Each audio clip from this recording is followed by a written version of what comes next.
So the Stockholm Agreement was reached at the end of last year in December and involves the two principal warring parties in Yemen, the presidency of Abdurrabbu Mansour Hadi, who is backed by the Saudi-led coalition, and the Ansar Allah, who are also known as the Houthis. Now,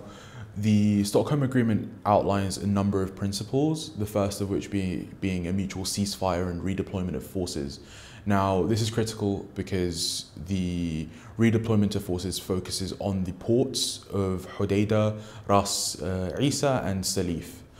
which are along the Red Sea coast of Yemen. Now, the ports are of particular strategic priority because a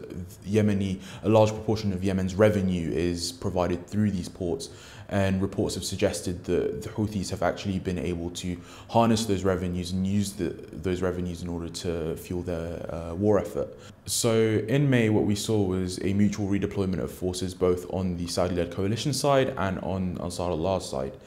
And Ansar Allah actually moved, according to the United Nations, 5 kilometers away from the port of Hodeidah, and the Saudi-led coalition moved 1 kilometer away from their positions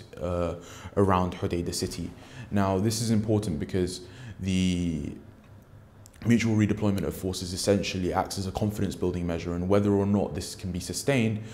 speaks to the sustainability of the Stockholm Agreement and potentially further diplomatic accords in the future for the Yemeni war. Now, in the armed conflict database, we've recorded multiple violations of the Stockholm Agreement on both sides of the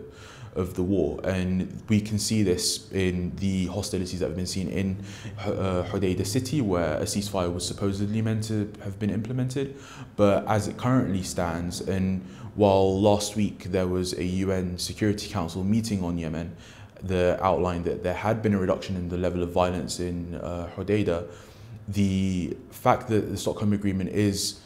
as Martin Griffiths, the UN Special Envoy for Yemen, in his understanding is meant to be a confidence-building measure, there isn't much confidence being generated for either side at this moment, particularly given that the United Arab Emirates have started to focus on redeploying their forces elsewhere in Yemen. Essentially, the Stockholm Agreement is a litmus test for the viability of future peace processes, and if the United Nations continues along the path that it's on by addressing sections of the conflict rather than addressing a nationwide approach, then the potential for peace